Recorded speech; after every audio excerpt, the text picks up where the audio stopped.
Hey guys, it's me Simo Orahara and finally we got to watch episode 39 and 40. Honestly, my feelings are mixed about them. On one hand, there is the joy of enjoying two episodes instead of just one, but on the other hand, there is sadness, knowing that we're watching the last episodes of part 3, which we have such a great time with. And regarding these episodes, guys, you could say they were divided between battles and discovering important information as well as rearranging some events. However, for me guys, the stars of these two episodes were asking Naklovar, the Vizard, soaking Ishida, Kira, and the return of the sky to its natural state. And let me start guys with the last point, the return of the sky to its natural state after the sky of the Serenity turned red due to the appearance of the Van der Reich, the Hidden Empire. The sky of the Soul Society itself was no longer visible, but when Yhwach ascended to the royal palace and moved the Van der Reich there, the Serenity regained its iconic sky. Also, what's notable here guys wasn't just the sky but the issue of Mimihage. It was revealed that Okitake is still alive and that Mimihage is still active, working to maintain the balance of the worlds. And it seems that Mimihage no longer has its original role of being connected to Ryu, the Soul King. Instead, as Okitake previously mentioned, it has now taken the place of Ryu, keeping the world stable. You can see this in the scene guys, where Okitake's energy flows, not in a straight vertical line to the royal palace, but spreading outwards. And this change guys represents a significant shift in Okitake's path compared to the manga. In the manga, Okitake's role in protecting the worlds was very brief, lasting only moments before Yhwach took over Ryu and Mimihage. But now it seems Kubo wants to show us that Okitake's sacrifice was great, big, and that he continues to play a major role in preserving the balance of the worlds. On another note guys, the battle against Gerard gave us early signs of Kubo's intent to change some things. For example, the Vizard had a more significant and effective role compared to the manga. We saw how Hachigen hailed Renji using Hidden Kido, demonstrating his expertise not only in Bakudo and Hado but also in advanced Hidden Kido. This highlights his skills, especially as he was once the vice captain under Jisai, who is also a master of using the Hidden Kido. And also guys, one of the biggest surprises for me was Hiraku's use of Kido, specifically level 91. Without incantation. Just days ago, I made a video discussing Kubo's comment that Shinji was skilled in Kido, and in this episode we have seen this. Using high Kido without an incantation is not easy at all. I also liked how his attack was coordinated with Hinamori, showcasing their growth as a captain and vice captain. Another surprise for me guys was seeing Giant Gerard without CGI. I honestly expected him to be CGI, especially since Bernida was made like this. But at least in these scenes we have seen, Giant Gerard wasn't CGI. And speaking about Gerard guys, many fans are speculating about Matsumoto's gaze when Gerard appeared in his giant form. Some think it might hint that Rangiku knows Gerard's identity. That's why guys, we have to consider all possibilities. It could just be a random, ordinary scene without deeper meaning, but it might also connect it to the fact that Rangiku has the Soul King's nail inside her,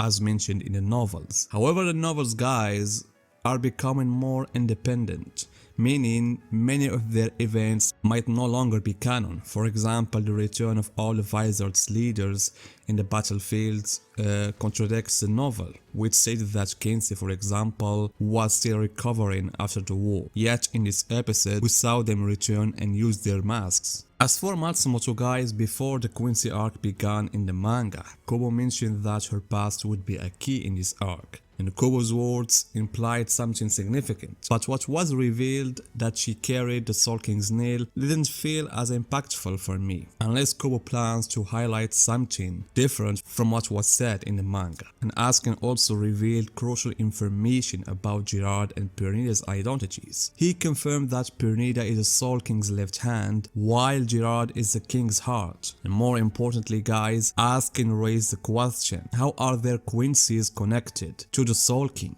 because this line, guys, puzzled me when I read the manga, but with part 3 suggesting that the Soul King might have been a Quincy, Asuka's question aligns with this idea. If the Soul King was originally a Quincy, it makes sense that his left hand and heart would be also Quincy's. And Asuka and Neklovar didn't just drop this important information but also placed Ichigo in this iconic position. Personally, I still prefer how this was depicted in the manga. However, it still showcases the deadly nature of Asuka's ability, the death dealing, which allowed him to defeat the strongest enemies. Besides that, I really liked Yurichi's entrance along with her brother Yuichiro. Yuichiro proved himself as a true successor of Yurichi, and also skilled in Hakuda techniques and has his unique fiery Shinku, despite only learning it recently. But as I said, Asuka Neklovar's ability remains extremely challenging to counter, especially for those who don't understand how it works, which left the Shohin's siblings with no chance against him. On the other hand, guys, one of the major events in these episodes revolved around Uryu. Honestly, as someone who follows the manga, I already knew Uryu would eventually return to Ichigo's side. No matter how much the anime tried to show him heading down a particular path or engaging in intense battles against the Shinigami, it was clear that he was acting out of a desire for revenge. That's why what I was really looking forward to seeing was how the anime would handle Uryu's shift to the opposite side again, and how it would depict his turn. So that's why, guys, I'm asking you, how did you find or did you feel about Uryu's turn to the other side? Regardless of the reasons he presented, that he was monitoring things and wanted to make Yhwach and the others believe he was loyal, how convincing did you find this portrayal? Was it satisfying? Because I would love to see or to hear your thoughts in the comments, guys. And as I said, it was always obvious that Uryu would reveal his betrayal at some point, and this was something Haschfeld sensed, especially after he borrowed Yhwach's eyes. So when Yhwach sleeps, this power transfers to Haschfeld, which is why we saw his eyes transform into that stunning way. And this ability allowed Haschfeld to see what's gonna happen for Uryu and what he's gonna say. However, guys, what intrigued me the most about all this drama was the flashback at the beginning of this episode and the statement Uryu made about why he, specifically, was the one who had to confront Yhwach. And starting, guys, with the flashback, we have seen finally Soken Ishida. As I always said, guys, I see Soken Ishida as a key figure in this arc, and his words in the flashback demonstrate his deep understanding of Yhwach's ambitions and the dangers he possesses. But the real surprise came with Category. I had always assumed that during the first Auswehren, Uryu wasn't affected at all by that ritual, while his mother was the one who suffered its effects. However, what we saw turned out to be the opposite. The flashback revealed that during the Auswehren, the first to collapse was the maid, followed by young Uryu, while Category herself appeared completely unaffected. And this implies that Category is no ordinary Quincy for me. As Uryu later mentioned, her bloodline is one of the reasons why he should fight Yhwach. And this makes me think that Category's unique blood might have granted Uryu his exceptional abilities. It's possible that during the Auswehren, when Uryu collapsed, Category activated some kind of technique to reverse what had happened. So she took on the effects of the Auswehren herself, saving Uryu in the process and potentially awakening his antithesis. And regardless of whether it was this exact ability, it's clear that Category did something to protect her son. And we have seen her like she was doing something in that scene. The technique she activated resembles the ability Uryu demonstrated when Yhwach awakened it during his fight against Shinjimaru. And speaking of Soken, guys, something finally became official, something that I wanted its confirmation. When exactly did Soken die? Was it before the Auswehren that killed Category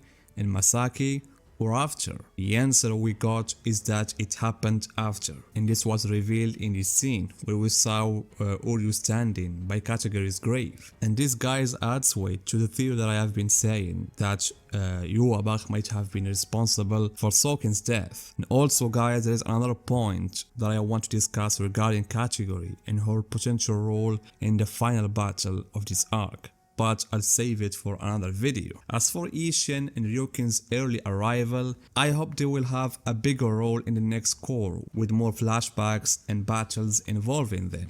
And I can't guys finish this video without speaking about Kira's appearance. His look with the crescent behind him was something truly amazing. And as we saw, the core ended with Ichigo heading toward Yhwach for their final confrontation, while we saw Uryu against Hirschfeld. No doubt guys, many things will change, and all we can do is wait for even more surprising flashbacks, battles, and information. Indeed guys, tell me what you think about these two episodes. I want to hear your opinions guys in the comments, and see you in my next video.